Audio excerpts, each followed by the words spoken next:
অবসর নিলেও বেতন কমছে না বিরাট রোহিতের। বছরে বিসিসিআই কত টাকা মাইনে দেবে এই দুই মহারথীকে? রিটায়ার করেও কত টাকা ঘরে তুলবেন এই দুই ক্রিকেটার? অঙ্কটা শুনলে মাথা ঘুরে যাবে আপনার। গত 2024 সালে টি-20 বিশ্বকাপ শেষ হওয়ার পর রোহিত এবং কোহলি টি-20 আন্তর্জাতিক ক্রিকেট থেকে সরে দাঁড়ান।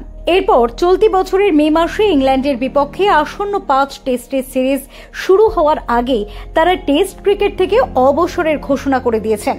আর এরপরে উঠেছে তাদের বেতন নিয়ে প্রশ্ন।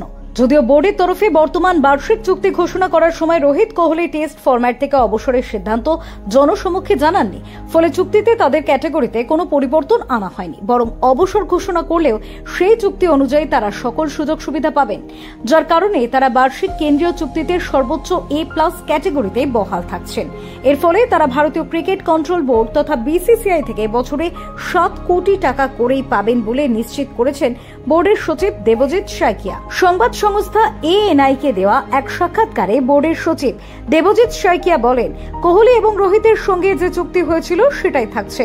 টি-20 এবং টেস্ট থেকে অবসর নিলেও কোনো চুক্তি বদল হচ্ছে না।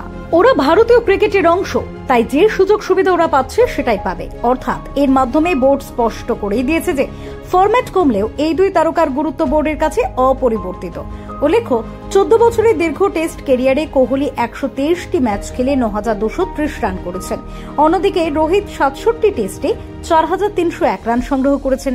তবে এখন থেকে একদিনের আন্তর্জাতিক তথা ওডিআই ফরম্যাট ছাড়া আর কোনো ধরনের আন্তর্জাতিক ক্রিকেটে ভারতীয় দলের হয়ে এই দুই তারকাকে খেলতে দেখা যাবে না। কিন্তু এতে তাদের বিসিসিআই এর বার্ষিক চুক্তি বাবদ আয় অর্থাৎ বছরে 7 কোটি টাকা কমছে না। আর বোর্ডের এই সিদ্ধান্ত তাদের সীমিত ওভারের ফরম্যাটে খেলার জন্য উৎসাহিত করবে বলেই মনে করা হচ্ছে। Bureau report, TV7 Bangla.